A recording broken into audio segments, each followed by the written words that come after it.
ಶ್ರೀಮದ್ಭಾಗವತ ಸಪ್ತಾಹ ಯಜ್ಞಾನುಷ್ಠಾನದ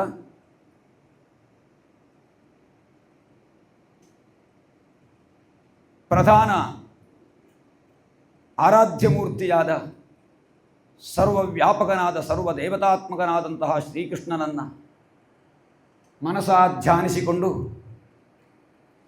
ಸಪ್ತಾಹ ಯಜ್ಞಾಚರಣೆಯ 3ನೇ ದಿವಸದ ಕಥಾವಸ್ತುವನ್ನು ಯಥಾಸಾಧ್ಯವಾಗಿ ಭಗವಂತ ನುಡಿಸಿದಂತೆ ಎಲ್ಲ ಭಕ್ತ ಬಂಧುಗಳ ಮುಂದೆ ಇರಿಸಲಿಕ್ಕೆ ಒಂದು ಪ್ರಯತ್ನವನ್ನು ಮಾಡುತ್ತೇನೆ.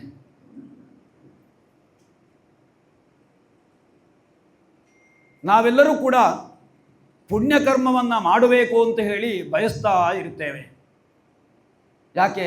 ನಮ್ಮ ಹಿಂದಿನ ಕಾಲದಿಂದಲೇ ನಮ್ಮ ಹಿರಿಯರು ನಮಗೆ ಬೋಧಿಸುವುದನ್ನೇ ಪುಣ್ಯ ಸಂಪಾದಿಸಿ ಅಂತ ಹೇಳಿ, ಪರೋಪಕಾರ ಪುಣ್ಯಾಯ ಪಾಪಾಯ ಪರಪೀಡನಂ ಅಂತ ಹೇಳಿ ಸಕಲ ವೇದ ಸಾರ. ಇನ್ನೊಬ್ಬರಿಗೆ ಉಪಕಾರ ಮಾಡಿ ಯಾರ ಮನಸ್ಸನ್ನು ನೋಯಿಸಬೇಡಿ, ಇಷ್ಟೇ. ಪರೋಪಕಾರ ಸಾಧ್ಯ ಆದರೆ ಮಾಡಿ, ಅದಾಗದೇ ಇದ್ದರೆ ಇನ್ನೊಬ್ಬರ ಮನಸ್ಸನ್ನು ನೋಯಿಸಲಿಕ್ಕೆ ಹೋಗಬೇಡಿ, ಪಾಪವನ್ನು ಮಾಡಬೇಡಿ. ಪುಣ್ಯ ಮಾಡಲಿಕ್ಕೆ ಆಗ್ತಾರೆ ಅಂತ ಹೇಳಲಿಕ್ಕೆ ಆಗುವುದಿಲ್ಲ, ಅವಕಾಶ ಸಿಕ್ಕಾಗ ಪುಣ್ಯ ಮಾಡಿ ಅಂತ ಹೇಳಿ. ಅದಕ್ಕೆ ಒಂದು ಸೂಕ್ತಿಯನ್ನು ಹೇಳಿದ್ದಾರೆ, ಪುಣ್ಯಶ್ಚ ಫಲಮಿಚ್ಛಂತಿ ಪುಣ್ಯನ್ನೇಚ್ಛಂತಿ ಮಾನವಾಹ ನ ಪಾಪ ಫಲಮಿಚ್ಛಂತಿ ಪಾಪಂ ಕುರುವಂತಿ ಯತ್ನತಃ ಅಂತ ಹೇಳಿ. ಪುಣ್ಯಶ್ಚ ಫಲಮಿಚ್ಛಂತಿ, ನಮಗೆಲ್ಲ ಪುಣ್ಯದ ಫಲ ಬೇಕಲ್ವಾ ಎಲ್ಲರಿಗೂ ಕೂಡ. ಇದು ನಿನ್ನ ಪೂರ್ವಜನ್ಮದ ಪುಣ್ಯ ಮಹಾರಾಯ ಅಂತ ಹೇಳಿ. ಈ ಭಾಗವತ ಸಪ್ತಾಹ ಯಜ್ಞ ಇಲ್ಲಿ ಆಗಬೇಕಾದರೂ ಕೂಡ ಯಜಮಾನರೊಂದಿಗೆ ಇಲ್ಲಿ ಬರುವವರಿಗೂ ಕೂಡ ಪೂರ್ವಜನ್ಮದ ಪುಣ್ಯ ಬೇಕು. ಪುಣ್ಯ ಇಲ್ಲದೇ ಇದ್ದರೆ ಇಂಥ ಒಂದು ಯಜ್ಞದಲ್ಲಿ ಭಾಗವಹಿಸಲಿಕ್ಕೆ, ಈ ಒಂದು ಪಾರಾಯಣ ಪ್ರವಚನಾದಿಗಳನ್ನು ಕೇಳಲಿಕ್ಕೆ ಅವಕಾಶ ಸಿಕ್ಕುವುದೇ ಪುಣ್ಯ ಫಲದಿಂದ, ನೀವು ಮಾಡಿದ ಪುಣ್ಯ ವಿಶೇಷರಿಂದ. ಆದ್ದರಿಂದ ಪುಣ್ಯದ ಫಲ ನಮಗೆಲ್ಲರಿಗೂ ಕೂಡ ಬೇಕು ಅಂತಾಗ್ತದೆ. ಆದರೆ ಪುಣ್ಯವನ್ನು ಮಾಡಲಿಕ್ಕೆ ನಮ್ಮ ಮನಸ್ಸು ಬರುವುದಿಲ್ಲ. ನಮ್ಮ ಸಂಸಾರದ ತಾಪತ್ರಯಗಳು ಅದನ್ನು ತಡೀತಾ ಇರುತ್ತದೆ. ಎಲ್ಲರಿಗೂ ಇರುವುದೇ ಸ್ವಾಭಾವಿಕವಾಗಿ. ಮೊನ್ನೆಯಿಂದ ಅದನ್ನೇ ಹೇಳ್ತಾ ಇದ್ದಾರೆ, ಅವಕಾಶ ಸಿಕ್ಕಿದವರು ಎಲ್ಲರೂ ಬನ್ನಿ ಬನ್ನಿ ಬನ್ನಿ ಅಂತ ಹೇಳಿ. ಇನ್ನು 1 ವಾರ ಕಳೆದ ಮೇಲೆ ಭಾಗವತ ಸಪ್ತಾಹ ಎಲ್ಲೋ ದೂರ ಆಗ್ತಾರೆ. ಈ ನಮ್ಮ ಸನಿಹದಲ್ಲಿ ಈ ಒಂದು ಪ್ರದೇಶದಲ್ಲಿ ಆಗ್ತಾ ಇದೆ ಅಂತಾದರೆ ಎಲ್ಲಿ ಆಗ್ತಾರೆ? ನಮ್ಮ ಹತ್ತಿರ ಪ್ರದೇಶದಲ್ಲಿ ನಾವೆಲ್ಲ ಸೇರುವುದು ಸದವಕಾಶವನ್ನು ಕಲ್ಪಿಸಿಕೊಡುವಂತಹದ್ದು.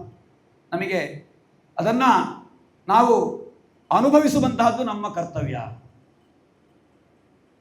ನ ಪಾಪ ಫಲಮಿಚ್ಛಂತಿ ಪಾಪಂ ಕುರುವಂತಿ ಯತ್ನತಃ. ಪಾಪದ ಫಲ ನಮಗೆ ಯಾರಿಗೂ ಬೇಕಾ? ಸ್ವಲ್ಪ ಕಷ್ಟ ಬಂದರೆ ಅಯ್ಯೋ ಅಂತ ಹೇಳುವವರು ನಾವು ಸಹಿಸಲಿಕ್ಕೆ ಆಗುವುದಿಲ್ಲ. ನಮಗೆ ಸ್ವಲ್ಪ ನೋವನ್ನು ಕೂಡ ಸಹಿಸಲಿಕ್ಕೆ ನಮಗಾಗುವುದಿಲ್ಲ. ಆದರೆ ಪಾಪಂ ಕುರುವಂತಿ ಯತ್ನತಃ, ಸಣ್ಣ ಸಣ್ಣ ಪಾಪವನ್ನು ಕೂಡ ಅರಿತೂ ನಾವು ಮಾಡ್ತಾ ಇರ್ತೇವೆ. ಬದುಕಲಿಕ್ಕೆ ಬೇಕಾಗಿ ಪಾಪ ಮಾಡುವುದು ಉಂಟು. ಅಂದರೆ ಕೆಲವು ಸಲ ಆಗಿ ಹೋಗುವುದು. ದೇವಾ ಜೀವನ ಕಾಮ್ಯಾದ ಧ್ವಜಾನೃತ ಮೂದಿಮ, ಜೀವನ ಕಾಮ್ಯ ಅನೃತ ಮೂದಿಮ ಕೂಷ್ಮಾಂಡ ಮಂತ್ರದಲ್ಲಿ ಬರ್ತದೆ. ಬದುಕಲಿಕ್ಕೆ ಬೇಕಾಗಿ ಕೆಲವು ಸಲ ಸುಳ್ಳು ಹೇಳಬೇಕಾಗ್ತದೆ. ಸುಳ್ಳು ಹೇಳದೇ ಇದ್ದರೆ ಈಗಿನ ವ್ಯಾವಹಾರಿಕ ಕಾಲದಲ್ಲಿ ಎಲ್ಲವನ್ನು ಸತ್ಯವೇ ಹೇಳ್ತೇನೆ ಅಂತ ಕೂದರೆ ಅವರಿಗೆ ಸರಿಯಾಗಿ ಬದುಕಲಿಕ್ಕೆ ಸಾಧ್ಯ ಇಲ್ಲ. ಆದ್ದರಿಂದ ಸುಳ್ಳು ಹೇಳಲಿಕ್ಕೆ ಒಂದು ಅವಕಾಶ ಉಂಟು. ಹಾಗೆಂತ ಹೇಳಿ ಪಾಪ ಮಾಡಿದರೆ ಪಾಪ ಪರಿಹಾರಕ್ಕೆ ಅವಕಾಶ ಉಂಟು ಅಂತೇಳಿ ಶುರುವಿಗೆಲ್ಲ ಪಾಪವನ್ನೇ ಮಾಡುವುದು, ಆಮೇಲೆ ಪಾಪ ಪರಿಹಾರ ಮಾಡುವುದು ಒಂದು ಸ್ವಲ್ಪ ಜೀವನದಲ್ಲಿ ಒಂದೊಟ್ಟ ಕಾಲ ನನ್ನ ಪಾಪ, ಈಗೆಲ್ಲ ಪಾಪವನ್ನು ಬೇಕಷ್ಟು ಮಾಡುವ, ಮತ್ತೆ ಪಾಪವನ್ನು ಪರಿಹಾರ ಮತ್ತೆ ಮಾಡಿಕೊಂಡ್ರಾಯ್ತು ಅಂತ ಹೇಳಿ ಪರಿಹಾರ ಉಂಟು ಅಂತೇಳಿ ಪಾಪಕೃತ್ಯವನ್ನು ಮಾಡಬಾರದು. ಕೂಷ್ಮಾಂಡದಲ್ಲಿ ಹೇಳಿದ ಹಾಗೆ ಬದುಕಲಿಕ್ಕೆ ಬೇಕಾಗಿ ಕೆಲವು ಸಲ ಪಾಪಕೃತ್ಯ ನಮ್ಮಿಂದ ನಡೆದು ಹೋಗ್ತದೆ. ಹಾಗೆ ಅಂತ ಹೇಳಿ ಪ್ರಯತ್ನಪೂರ್ವಕವಾಗಿ ಕೇವಲ ಮನಸ್ಸಂತೋಷಕ್ಕಾಗಿ, ಈ ಮನಸ್ಸಿನ ಆನಂದಕ್ಕಾಗಿ ಅಲ್ಲ, ತಪ್ಪು ತಿಳ್ಕೊಳ್ಬೇಡಿ. ಆನಂದ ಅಂತ ಆನಂದ ಅದಲ್ಲ. ಯಾವ ಆನಂದ ಅಂತ ಹೇಳಿದರೆ ನಾವು ಹೇಳಿದಂತಹ ಆ ಸಂಬಂಧ ಭಗವಂತನ ಅರಿವೇ ಆನಂದ. ಇದು ಕೇವಲ ತೋಷ ಅಷ್ಟೆ, ಒಂದು ರೀತಿಯ ಭ್ರಮೆ. ಅಂಥದ್ದಕ್ಕೆ ಬೇಕಾಗಿ ಆ ಕ್ಷಣದಲ್ಲಿ ಒಂದು ಸಂತೋಷ ಆಗಬೇಕು, ಇನ್ನೊಬ್ಬರು ಕಷ್ಟಪಡುವುದನ್ನು ನೋಡಬೇಕು. ಇನ್ನೊಬ್ಬರನ್ನು ಪರಿಹಾಸ್ಯ ಮಾಡಿದಾಗ ಯಾರಾದರೂ ಒಬ್ಬರು ಪ್ರಾಯದವರೋ ವೃದ್ಧರೋ ಕುಂಟರೋ ಕುರುಡರೋ ಏನೋ ಅವರವರ ವ್ಯವಹಾರಕ್ಕೆ ತಕ್ಕ ಅವರು ಮಾತನಾಡುವ ವಿಷಯದಲ್ಲಿಯೋ ಎಲ್ಲೆಲ್ಲ ಒಬ್ಬೊಬ್ಬರ ಒಂದೊಂದು ವಿಷಯ ನಮಗೆ ಹೇಗಿರ್ತಾರೆ ಅಂತ ಹೇಳಲಿಕ್ಕಾಗುವುದಿಲ್ಲ. ಸಮಾಜದಲ್ಲಿ ಕೆಲವರು ಸ್ವಲ್ಪ ದೊಡ್ಡದಾಗಿ ಮಾತಾಡ್ತಾರೆ, ಕೆಲವರಿಗೆ ಸ್ವಲ್ಪ ಮಾತನಾಡುವಾಗ ಕಿವಿ ಕೇಳುವುದಿಲ್ಲ, ಕೆಲವರಿಗೆ ಸರಿ ಕಣ್ಣು ಕಾಣುವುದಿಲ್ಲ, ಕೆಲವರಿಗೆ ಸರಿ ನಡ್ಕೊಂಡು ಹೋಗ್ಲಿಕ್ಕಾಗುವುದಿಲ್ಲ.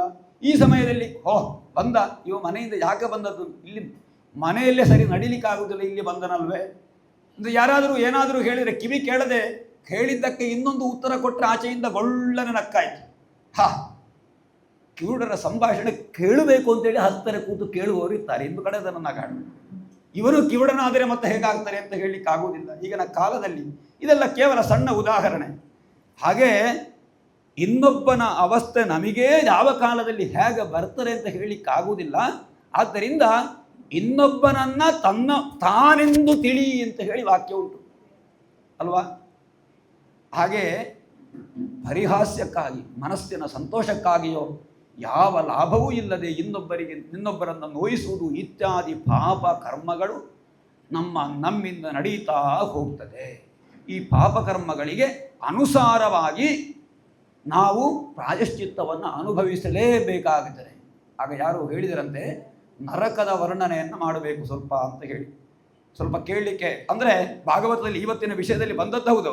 ಆದ್ದರಿಂದ ಮೊದಲು ಆ ವಿಷಯವನ್ನು ಸ್ವಲ್ಪ ಪ್ರಸ್ತಾವಿಸ್ತೇನೆ. ಗರುಡ ಪುರಾಣ ಪ್ರವಚನದಲ್ಲಿ ಅದೆಲ್ಲ ಸಾಂಗವಾಗಿ ಅದೆಲ್ಲ ಬರ್ತದೆ. ಆದರೆ ಗರುಡ ಪುರಾಣದ ವಿಷಯವು ಅಂದರೆ ಎಲ್ಲ ಪುರಾಣದ ಸಾರ ಈ ಭಾಗವತ. ಎಲ್ಲ ಪುರಾಣದಲ್ಲಿ ಹೇಳಿದ ವಿಷಯಗಳು ಇದರಲ್ಲಿ ಉಂಟು. ಯಾಕೆ ಅಂತ ಹೇಳಿದ್ರೆ ಅಷ್ಟೂ ಪುರಾಣಗಳನ್ನು ರಚನೆ ಮಾಡಿ ಮನಸ್ಸಿಗೆ ಸಂತೃಪ್ತಿ ಆಗದೆ ಸಕಲ ವೇದಗಳ ಸಾರಭೂತವಾದ ಸಕಲ ಪುರಾಣಗಳ ಸಾರಭೂತವಾದ ಪುರಾಣವನ್ನು ರಚಿಸಿದವರು ವೇದವ್ಯಾಸರು. ಈ ಭಾಗವತ ಪುರಾಣ ಅಂತ ಹೇಳಿದ್ರೆ ಹಾಗೆ ಸಕಲ ವೇದ ಸಾರ. ಆದ್ದರಿಂದ ನಿಗಮ ಕಲ್ಪತರೋರ್ಗಲಿತಂ ಫಲಂ ಅಂತ ಹೇಳಿದ್ದಾರೆ. ಹಾಗೆ ನರಕದ ವರ್ಣನೆ ಕೂಡ ಇದರಲ್ಲಿದೆ.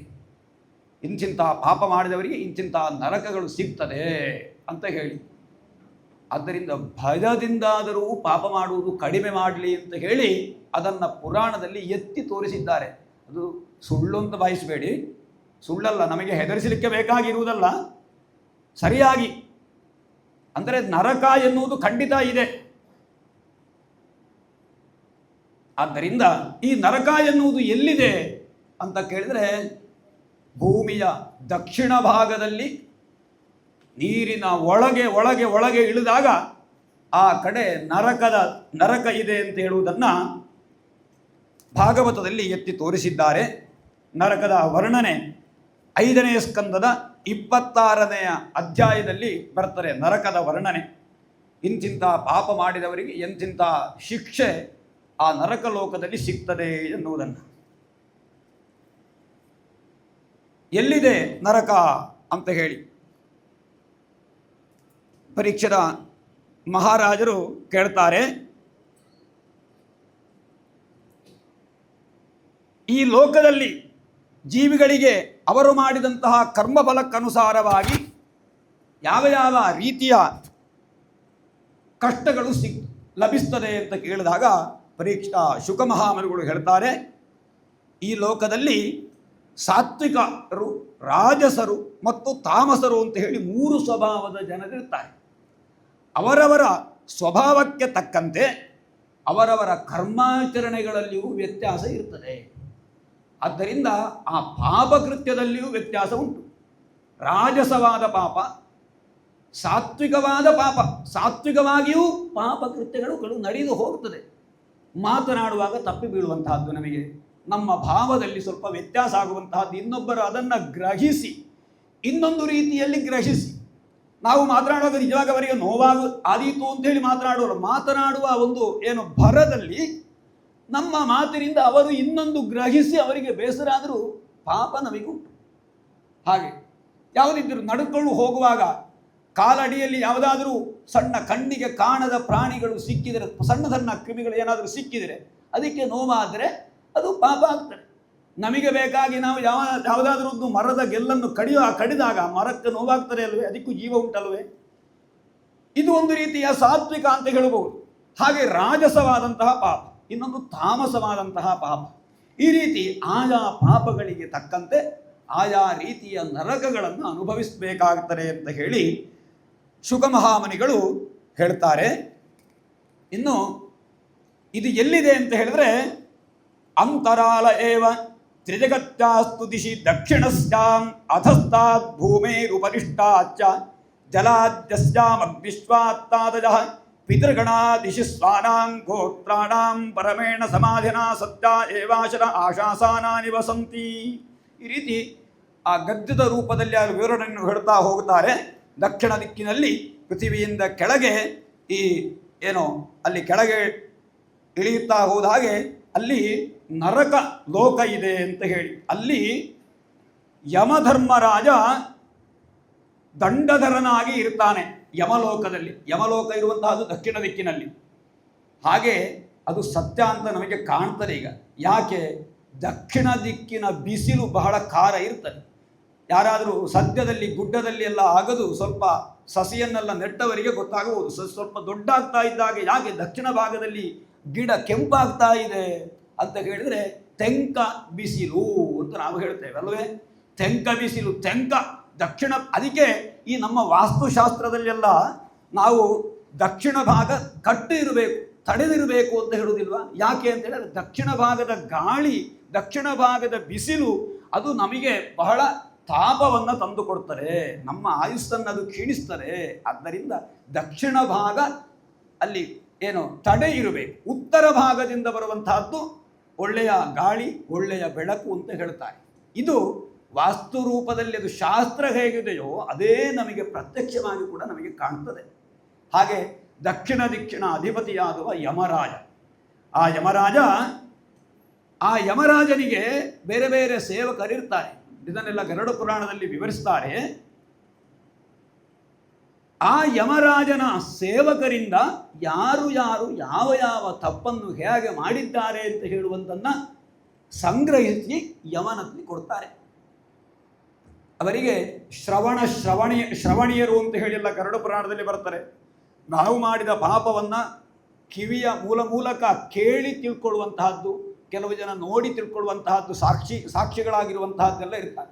ಈ ಪ್ರಕಾರ ಸ್ತ್ರೀಯರ ತಪ್ಪನ್ನು ಶ್ರವಣಿಯರು ಗಮನಿಸ್ತಾರೆ, ಪುರುಷರ ತಪ್ಪನ್ನು ಶ್ರವಣರು ಗ್ರಹಿಸ್ತಾರೆ ಅಂತ ಹೇಳುವಂತಹದ್ದನ್ನೆಲ್ಲ ವಿವರಿಸ್ತಾರೆ. ಆ ಪ್ರಕಾರ ಅಷ್ಟು ಮಾತ್ರ ಅಲ್ಲ, ನಮಗೆ ಗೋಚರ ಆಗುವಂತೆ ನಾವು ಮಾಡುವ ಕರ್ಮಕ್ಕೆ ಎಷ್ಟು ಜನ ಸಾಕ್ಷಿಗಳಿದ್ದಾರೆ ಅಂತ ಹೇಳ್ತಾರೆ. ಯಾರೆಲ್ಲ ನಿಮಗೆಲ್ಲ ಹೇಳ್ತಾ ಹೋದಾಗ ಹೌದಲ್ವೇ ಸಾಕ್ಷಿ ಇರುವುದೌದು ಅಂತ ಹೇಳಿ, ಯಾರೂ ಇಲ್ಲ ಅಂತ ಹೇಳಿ ಗೊತ್ತಿಲ್ಲದೆ ಇರುವಾಗ ಮೆಲ್ಲಗೆ ಯಾವುದಾದ್ರೂ ಒಂದು ಚೀಲದಿಂದಲೋ ಯಾವುದರಿಂದಲೋ ಮೆಲ್ಲಗೆ ಏನಾದರೂ ಅಪಹರಿಸಿದರೆ ಯಾರಿಗೂ ಗೊತ್ತಾಗುವುದಿಲ್ಲ ಅಂತ ನಾವು ಭಾವಿಸಬಹುದಷ್ಟೆ. ಅಥವಾ ಯಾರೂ ಇಲ್ಲ ಅಂತ ಹೇಳಿ ಯಾವ ಬೇಡದ ಕೃತ್ಯವನ್ನು ಮಾಡುವ ಹಾಗಿಲ್ಲ. ಯಾಕೆ ಅಂತ ಹೇಳಿದರೆ ಆದಿತ್ಯ ಚಂದ್ರಾವನಲೋ ನಿಲಶ್ಚ ದೌರ್ಭೂಮಿರಾಪೋ ಹೃದಯಂಯಮಶ್ಚ ಅಹಶ್ಚ ರಾತ್ರಿಶ್ಚ ಉಭೇ ಚ ಸಂಧ್ಯೆ ಧರ್ಮಶ್ಚ ಜಾನಾತಿ ನರಶ್ಚ ವೃತ್ತಂ. ಆದಿತ್ಯ, ಚಂದ್ರ, ಅನಲಃ, ಅನಿಲಃ, ಜೌಹು ದ್ಯುಲೋಕ, ಭೂಮಿ, ಆಪಃ ನೀರು, ಹೃದಯ ಸಾಕ್ಷಿ ನಮ್ಮೊಳಗೆ ಇರುವಂತಹದ್ದು, ಹೊರಗಲ್ಲ. ಕೆಟ್ಟ ಕೆಲಸ ಮಾಡುವಾಗ ಬಡ ಬಡ ಬಡ ಬಡ ಅಂತ ಎದೆ ಬಡಿತಾ ಇರ್ತಾರೆ. ನೀನು ಮಾಡುವುದು ತಪ್ಪು ಕೆಲಸ ಅಂತ ಹೇಳ್ತಾ ಇರ್ತಾರೆ. ಯಾವುದೇ ತಪ್ಪು ಕೆಲಸ ಮಾಡುವಾಗ ಹೃದಯ ಸಾಕ್ಷಿ ಅಂತ ಹೇಳ್ತಾರೆ. ಹೃದಯಂ ಯಮಶ್ಚ, ಹಗಲು ರಾತ್ರಿ, ಅಹಶ್ಚ ರಾತ್ರಿಶ್ಚ ಉಭೇಚ ಸಂಧ್ಯೆ ಧರ್ಮಶ್ಚ ಜಾನಾತಿ ನರಸ್ಯ ವೃತ್ತಂ ಅಂತ ಹೇಳಿ ಇಷ್ಟು ಜನ ಸಾಕ್ಷೀಭೂತರಾಗಿರುತ್ತಾರೆ. ಆದಿತ್ಯನಂದರೆ ಎಲ್ಲವನ್ನು ವಿವರಣೆ ಕೊಡಲಿಕ್ಕೆ ಪ್ರಸಕ್ತಿಲ್ಲ. ಆದಿತ್ಯನಿಂದ ತೊಡಗಿದರೆ ಆ ಸತ್ಯೇ ನರಜಸ ವರ್ತಮಾನೋ ನಿವೇಶಯನ್ ಅಮೃತಂ ವರ್ಚಂಚ ಹಿರಣ್ಯಯೇನ ಸವಿತಾರಥೇನ ದೇವೋ ಯಾತಿ ಭುವನ ವಿಪಶ್ಯನ್. ಸತ್ಯೇನ ರಜಸ, ಆದಿತ್ಯನ ಆ ಕಿರಣ ಸತ್ಯರೂಪವಾದಂತಹ ಕಿರಣ, ನಮ್ಮೆಲ್ಲರ ಕರ್ಮಕ್ಕೆ ಸಾಕ್ಷೀಭೂತವಾದಂತಹ ಕಿರಣ ಆದಿತ್ಯ. ಅವ ಆತ್ಮಕಾರಕನಾದವ. ಅವ ಹಿರಣ್ಮಯೇನ ರಥೇನ, ಹಿರಣ್ಮಯವಾದಂತಹ ರಥದಲ್ಲಿ ಕುಳಿತುಕೊಂಡು ಅವನಿಗೆ ಅವನ ರಥಕ್ಕೆ 7 ಕುದುರೆಗಳನ್ನು. ಹಾಗೆ ಆ ಸೂರ್ಯ ಏನು ಮಾಡ್ತಾನೆ ಅಂತ ಹೇಳಿದ್ರೆ ಹಿರಣ್ಯಯೇನ ಸವಿತಾರಥೇನ ದೇವೋ ಯಾತಿ ಭುವನ ವಿಪಶ್ಯನ್ನ. ಈ ಏನು ಭೂಮಿಯನ್ನ ಪ್ರಪಂಚವನ್ನು ನೋಡುತ್ತಾ ನೋಡುತ್ತಾ ನೋಡುತ್ತಾ ಕೇವಲ ನೋಡುವುದಲ್ಲ, ವಿಶೇಷವಾಗಿ ಪಶ್ಯನ್, ಹುಡುಕಿ ಹುಡುಕಿ ನೋಡ್ತಾನೆ. ಹುಡುಕಿ ಹುಡುಕಿ ಎಲ್ಲಿ ಏನು ಕರ್ಮ ಮಾಡ್ತಾರೆ, ಯಾರು ಏನು ಮಾಡ್ತಾರೆ ಇದಕ್ಕೆಲ್ಲವನ್ನು ನೋಡಿ ನೋಡಿ ನೋಡಿ ನೋಡಿ ಸಾಕ್ಷೀಭೂತವಾಗಿರ್ತಾನೆ. ಇದು ವೇದದಲ್ಲಿ ಹೇಳಿದ ಉದಾಹರಣೆ, ಅದನ್ನೇ ಹೇಳಿದ್ದಾರೆ. ಇದಕ್ಕೆಲ್ಲ ಏನೋ ನಮ್ಮ ಲೀಸ್ಟಿಗೆ ಸೇರಿಸಿದ್ದು ಅದನ್ನೇ. ವೇದವೇ ನಮ್ಮ ಎಲ್ಲ ಧರ್ಮಕ್ಕೂ ಮೂಲ, ವೇದೋಖಿಲೋ ಧರ್ಮ ಮೂಲಂ ಅಂತ ಹೇಳಿದ್ದಾರೆ. ಹಾಗೆ ಚಂದ್ರ ಅವ ಮನಃಕಾರಕ. ನಮ್ಮ ಮನಸ್ಸಿನಲ್ಲಿ ಗ್ರಹಿಸಿದ್ದವರಿಗೆ ಗೊತ್ತಾಗ್ತದೆ. ನಾವು ಮನಸ್ಸಿನಲ್ಲಿ ಏನೆಲ್ಲ ಗ್ರಹಿಸ್ತೇವೆ ಅಂತ ಗೊತ್ತಾದರೆ ಎಲ್ಲರನ್ನೂ ನಾವೀಗ ಜೈಲಿಗೆ ಹಾಕಬೇಕು, ಖಂಡಿತ ಕಾರಾಗೃಹಕ್ಕೆ ಹಾಕಲೇಬೇಕು, ಪ್ರತಿಯೊಬ್ಬರನ್ನು ಕೂಡ. ಈಗ ನಮಗೆ ಮಾತ್ರ ಗೊತ್ತಾಗುವುದಿಲ್ಲ ಮನಸ್ಸಿನಲ್ಲಿ ಯಾರು ಏನು ಗ್ರಹಿಸುತ್ತಾರೆ ಅಂತ ಹೇಳಿ. ಎಲ್ಲ ನಮ್ಮನ್ನೇ ಹೇಳಿಕೊಳ್ಳೋದು ನಾವು. ಮನಸ್ಸಿನಲ್ಲಿ ಗ್ರಹಿಸಿದ್ದು ಎಲ್ಲಿಯಾದರೂ ಇನ್ನೊಬ್ಬನಿಗೆ ಗೊತ್ತಾಗ್ತಾರೆ ಅಂತಾದರೆ ಮನೆಯಿಂದ ಹೊರಗಡೆ ಬಂದರೆ ಕಲ್ಲು ಬಿಸಾಡ್ತಾರೆ ಖಂಡಿತ. ಯಾವ ಮನೆಗೂ ಒಳಗೆ ಪ್ರವೇಶವೇ ಕೊಡಲಿಕ್ಕಿಲ್ಲ. ನಮ್ಮ ಮನಸ್ಸು ಅಷ್ಟು ಚಂಚಲ.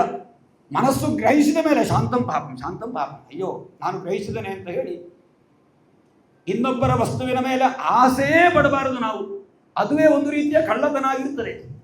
ಆ ವಸ್ತು ಅಯ್ಯೋ ಇದು ನನಗೆ ಇದ್ದರೆ ಅದೀತಲ್ವೇ, ನನಗೆ ಯಾಕೆ ಕೊಡಲಿಲ್ಲ, ಇದನ್ನು ನನಗೆ ಬರಬಹುದಿತ್ತಲ್ವೇ. ಇನ್ನೊಬ್ಬರ ವಸ್ತುವಿನಲ್ಲಿ ಆಸೆ ಪಡುವಂತಹದ್ದೇ ಅದು ಕಳ್ಳತನ, ಮಾನಸಿಕವಾದ ಕಳ್ಳತನ, ಮಾನಸಿಕವಾದಂತಹ ವ್ಯಭಿಚಾರ. ಇನ್ನು ಬೇರೆ ವಿವರಿಸಬೇಕು ಅಂತಿಲ್ಲ ಮಾನಸಿಕವಾದ ಪಾಪಗಳಿಗೆ. ಹಾಗೆ ಮನಸ್ಸಿನ ಪಾಪಗಳ ಪಟ್ಟಿ ಬಹಳಷ್ಟು ದೊಡ್ಡದಂತೆ. ಎಲ್ಲ ಪಾಪಗಳಲ್ಲಿ ಕೂಡ ಕ್ಷಣ ಕ್ಷಣಕ್ಕೂ ಮನಸ್ಸು ಪಾಪವನ್ನು ಮಾಡ್ತಾ ಇರ್ತದೆ. ಅದಕ್ಕೋಸ್ಕರ ಮನಸ್ಸಿನಲ್ಲಿ ದೇವರನ್ನು ಸದಾಕಾಲ ಧ್ಯಾನಿಸಿ ಅಂತ ಮಾನಸಿಕವಾದ ಪಾಪವನ್ನು ಕಡಿಮೆ ಮಾಡುವುದಕ್ಕೆ. ನಾವೆಲ್ಲರೂ ಕೂಡ ಪಾಪಿಷ್ಠರೇ ಮಾನಸಿಕವಾಗಿ ನೋಡಿದರೆ. ಈ ಮನಸ್ಸಿನ ಪಾಪವನ್ನು ಮನಃಕಾರಕನಾದ ಚಂದ್ರ ತಿಳಿತಾ ಇರ್ತಾನೆ.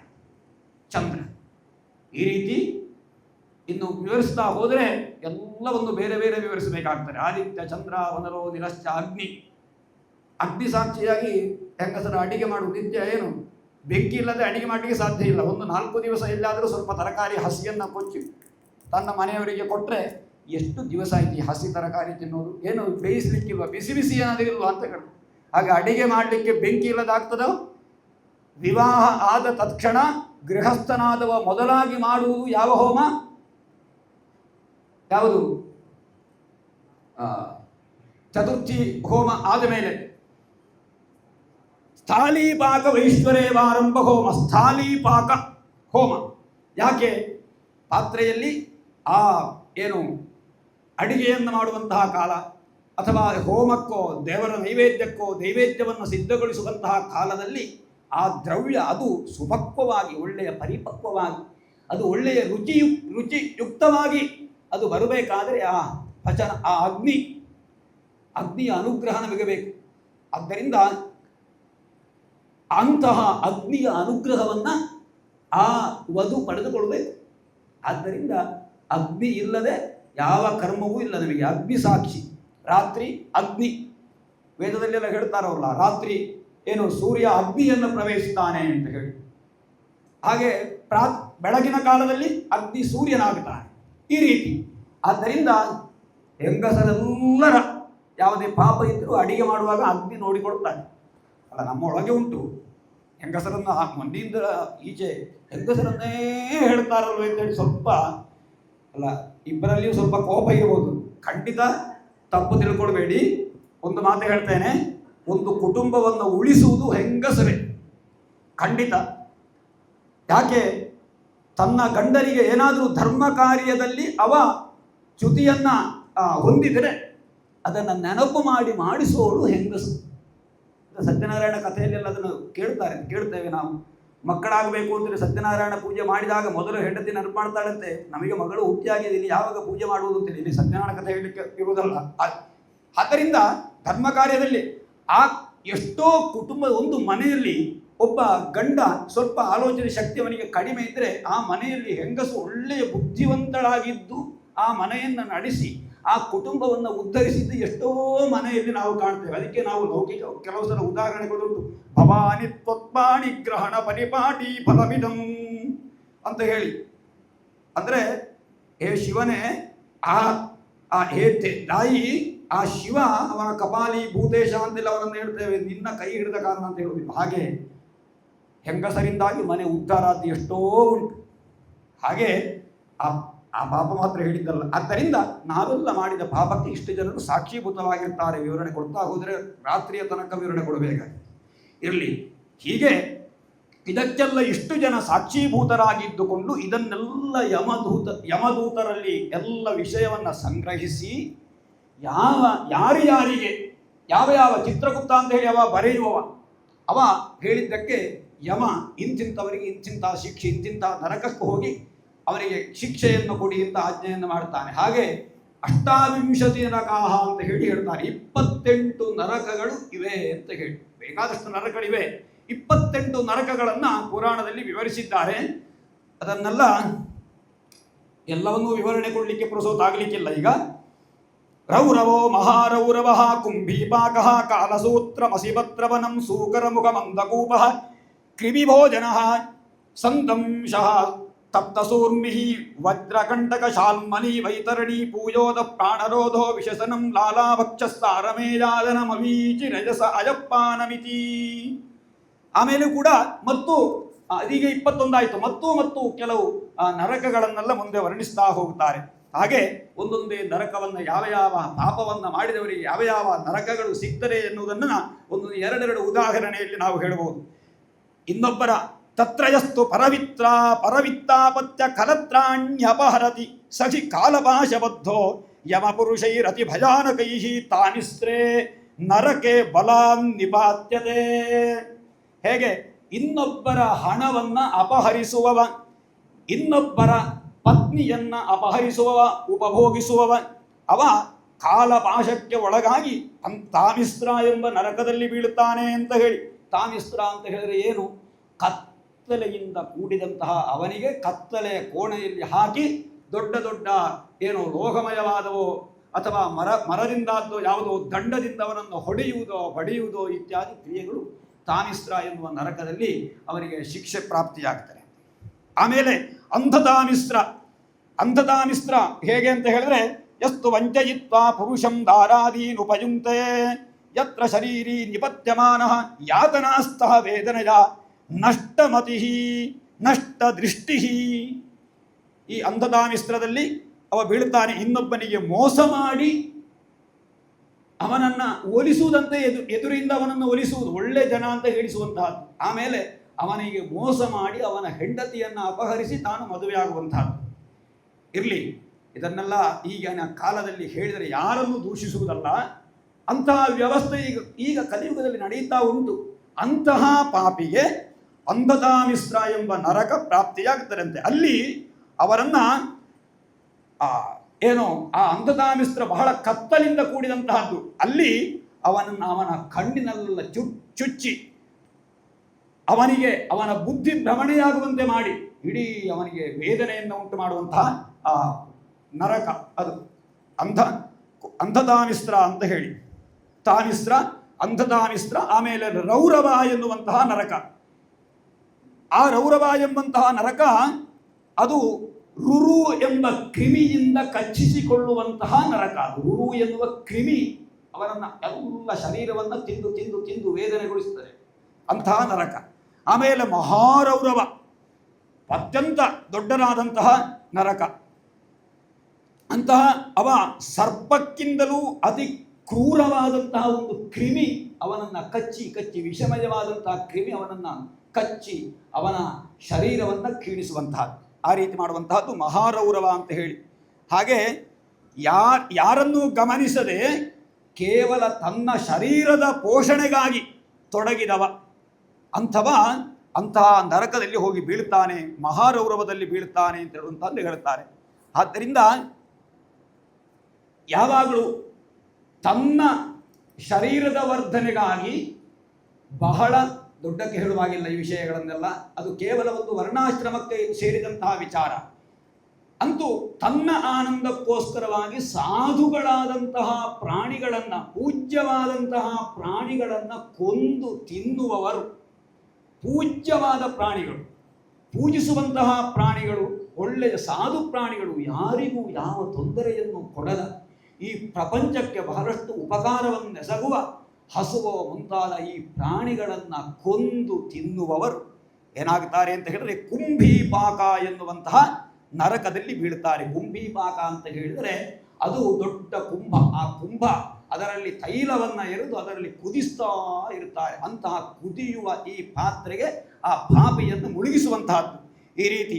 ಆಮೇಲೆ ಕಾಲಸೂತ್ರ ಎನ್ನುವಂತಹದ್ದು, ಹಾಗೂ ತನ್ನ ತಂದೆ ತಾಯಿ ಬ್ರಾಹ್ಮಣರನ್ನು ಅವರನ್ನು ಗೌರವಿಸದೇ ಇರುವಂತಹವರು, ಅವರಿಗೆ ಕಾಲಸೂತ್ರ ಯಸ್ತ್ವಿಗ ಪಿತೃ ವಿಪ್ರ ಬ್ರಹ್ಮದೃಕ್ಸ ಕಾಲಸೂತ್ರ ಸಂಜ್ಞಕೆ ನರಕೆ ಅಯುತ ಯೋಜನ ಪರಿಮಂಡಲೆ ತಾಮ್ರಮಯೇ ತಪ್ತಕಲೆ.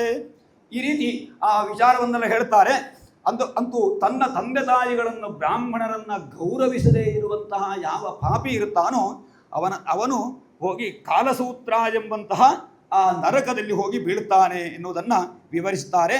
ಆಮೇಲೆ ಅಸಿಪತ್ರವನ ಅಂತ ಹೇಳಿ, ವೈದಿಕ ಧರ್ಮದಲ್ಲಿ ಆಚರಣೆ ಮಾಡಿಕೊಂಡಿರುವಂಥವನು ವೈದಿಕ ಧರ್ಮವನ್ನು ಬಿಟ್ಟು ತಾನು ಪಾಷಂಡ ಮತವನ್ನು ಅನುಸರಿಸಿ ಮಾಡಬೇಕಾದ ವಿಹಿತವಾದ ಕರ್ಮಗಳನ್ನು ಮಾಡದೇ ಇದ್ದರೆ, ಸಂಧ್ಯಾವಂದನೆಯೋ ದೇವತಾ ಆರಾಧನೆಯೋ ಅಥವಾ ಸ್ತೋತ್ರ ಪಾರಾಯಣಾದಿಗಳು ಇತ್ಯಾದಿ ದೇವತಾ ಕರ್ಮವನ್ನು ಮಾಡದೇ ಇದ್ದರೆ, ತಾನು ಭಗವಂತನ ನಾಮಸ್ಮರಣೆಯನ್ನು ಮಾಡದೆ ಕೇವಲ ಆ ಒಂದು ರೀತಿಯ ತನ್ನ ಕೇವಲ ಶರೀರ ಪೋಷಣೆಗಾಗಿ ಯಾರು ಜೀವನ ಮಾಡ್ತಾರೋ ಅವರು ಅಸಿಪತ್ರವನ ಎಂಬಂತಹ ಆ ನರಕದಲ್ಲಿ ಬೀಳ್ತಾರೆ. ಅಸಿಪತ್ರವನ ಅಂತ ಹೇಳಿದ್ರೆ, ಅಸಿ ಅಂತ ಹೇಳಿದ್ರೆ ಖಡ್ಗ ಅಂತ ಅರ್ಥ. ಖಡ್ಗದಂತೆ ಹರಿತವಾದಂತಹ ಅಲಗುಗಳುಳ್ಳ ಪತ್ರ, ಆ ಪತ್ರಗಳಿಂದೆಲ್ಲ ಆಚ್ಛಾದಿತವಾದ ಪ್ರದೇಶ, ಅಲ್ಲಿ ಈ ಪಾಪಿಯನ್ನು ಎಳ್ಕೊಂಡು ಹೋಗುವಂತಹ, ಆ ಪಾಪಿಯನ್ನು ಒಂದು ಪತ್ರ ಇದ್ರೆ ಸಾಕು ಶರೀರ ತುಂಡಾಗಲಿಕ್ಕೆ. ಇದು ಇಡೀ ಆ ಖಡ್ಗದ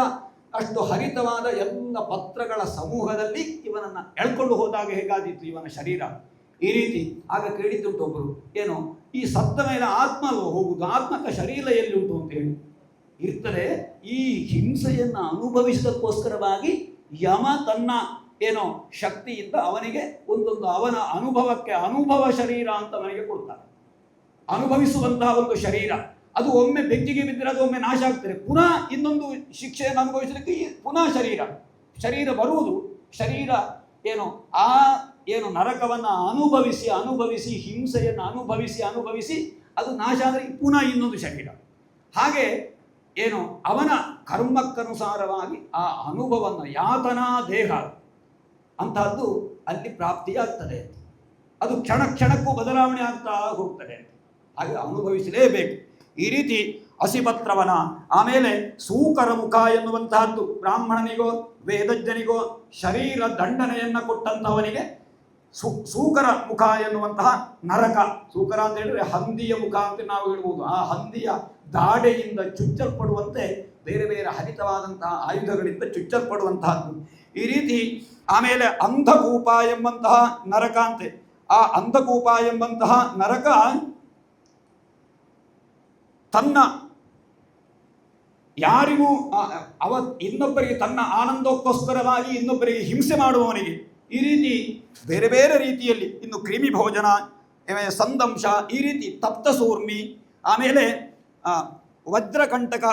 ಕಂಟಕ ಶಾಲ್ಮಲಿ, ವೈತರಣಿ, ಆಮೇಲೆ ಪ್ರಾಣರೋಧ, ಈ ರೀತಿ ವೈಶಸ, ಒಟ್ಟು 21 ನರಕ ಆದ ಮೇಲೆ ಮತ್ತೆ ಕ್ಷಾರ, ರಕ್ಷೋಗಣ ಭೋಜನ, ಕ್ಷಾರ ಕರ್ದಮ, ಶೂಲಪ್ರೋತ, ದಂತಶೂಕ, ಪರ್ಯಾವರ್ತನ, ಸೂಚಿಮುಖ, ಅವಟ ನಿರೋಧ ಎನ್ನುವಲ್ಲಿ 28 ನರಕ. ಒಂದೊಂದು ನರಕದ ವಿವರಣೆಯನ್ನು ಕೊಟ್ಟಾಗ ಈ 5 ಗಂಟೆವರೆಗೆ ಕೇವಲ ನರಕದ ವರ್ಣನೆಯನ್ನು ಮಾತ್ರ ಮಾಡಿ ಇಡೀ ಪ್ರವಚನವೇ ನರಕಾಗಿ ಹೋಗ್ತಾರ ಅಂತ ಹೇಳಿ ಒಂದು ಸಂಶಯ ಬರುವುದು. ನನಗೂ ಹಾಗೆ ಬರ್ತಾರೆ. ಇವತ್ತು ನಾನು ಭಾಗವತ ಪ್ರವಚನ ಕೊಟ್ಟು ನನ್ನ ಇವತ್ತಿನ ಪ್ರವಚನ ನರಕ ಆಯಿತು ಅಂತೇಳಿ. ಹಾಗೆ ನರಕ ಅಂತ ಒಂದು ಭಾಷೆ ಉಂಟು, ನರಕ ಅಂತೇಳಿ ಕೇಳಿ ಸಾಕಾಯಿತು ಅಂತೇಳಿ. ಹಾಗೆ ಅದಾಗುವುದು ಬೇಡ. ಹಾಗೆ ಎಲ್ಲವನ್ನು ವಿವರಣೆ ಕೊಡಲಿಕ್ಕೆ ಹೋಗುವುದಿಲ್ಲ. ಅಂತೂ ಇಷ್ಟು ನರಕ ಯಾತನೆಯನ್ನು ನಾವು ಅನುಭವಿಸಬೇಕಾಗುತ್ತದೆ. ಈ ನರಕ ಯಾತನೆಯಿಂದ ವಿಮುಕ್ತಿಯನ್ನು ಹೊಂದಲಿಕ್ಕೆ ನಮಗೆ ಬೇಕಾದಷ್ಟು ಅವಕಾಶಗಳು ನಮಗೆ ಉಂಟು. ಬೇಕಾದಷ್ಟು ಅವಕಾಶಗಳುಂಟು ನಮಗೆ. ಸಂಪನ್ ನಾರಾಯಣ ಸ್ಮೃತಿ ಅಂತ ನಮಗೆ ತಿಳಿಸಿದ್ದಾರೆ. ನಾವು ಯಾವುದನ್ನು ವಿಪತ್ತು ಅಂತ ಗ್ರಹಿಸ್ತೇವೆಯೋ ಅದು ವಿಪತ್ತು ನಿಜವಾಗಿ ಅಲ್ಲ. ನಮಗೆ ವಿಪತ್ತು ಏನು? ಶಾರೀರಿಕವಾದಂತಹ ವೇದನೆ, ಕೈಕಾಲು ನೋವು, ಗಡ್ಡ ನೋವು, ಅದು ಇದೆಲ್ಲ ವಿಪತ್ತು ನಮಗೆ ಅಲ್ವೇ? ದಾರಿಯಲ್ಲಿ ನಡ್ಕೊಂಡು ಹೋಗುವಾಗ ಏನಾದರೂ ಅಪಘಾತಗಳಾಗುವಂತಹದ್ದು,